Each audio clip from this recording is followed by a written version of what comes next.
Our people, una well done o. The people wey help us bring this video come meet una na one bet. Na them also help me with this my new shirt. Them be the best and most reliable betting platform. You fit register for free with our promo code GNEXT and them go increase your first deposit by 200%.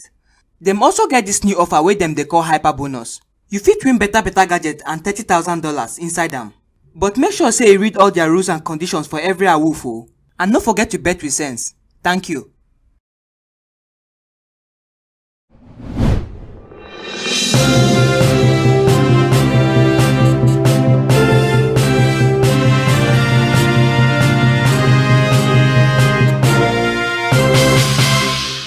Oga Mourinho, Sarri, Lampard and Ole, una welcome. Thank you, Kobala. Thank you, my guy. My boy.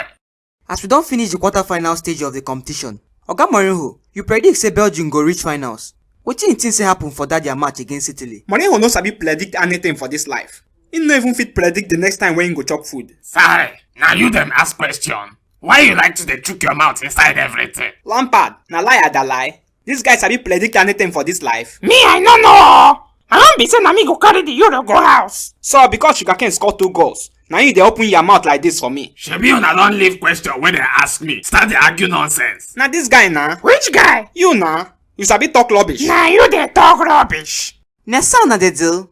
And the nigga behave like normal human beings allow marrying him make it take. These guys resemble normal human beings. Sorry when him mouth big past this galaxy. And this other one when him voice resemble alarm clock. You not go shut up answer question when Kubala ask you.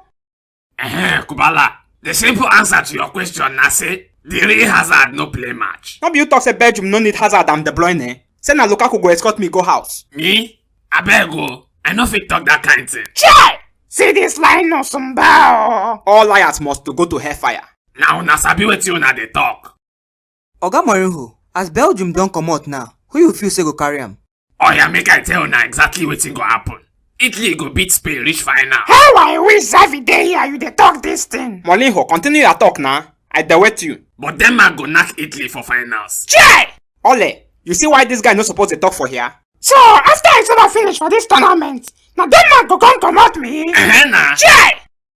Mourinho, how fenye? You did it right. I see am for my dream. Na lie. Since we Portugal comot, night me I never gree you sleep.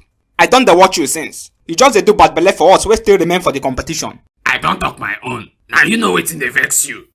Oga Ole, who you think say go carry am? Traffic wey dey England the other day. Now person wey get sense be this. Na because you dey coach man you dey talk this rubbish. I no go talk again until tournament finish. This nonsense don tire me. Na because they don buy Jadon Sancho give am in dey talk this rubbish. No be say the boy dey see shit for England squad sef. Person wey dey don dey try buy for the past 3 years. Shebi him don come now. You go still go trophyless. In short, you no go see top 4 finish. Bet to send there. Jealousy get key there. Man.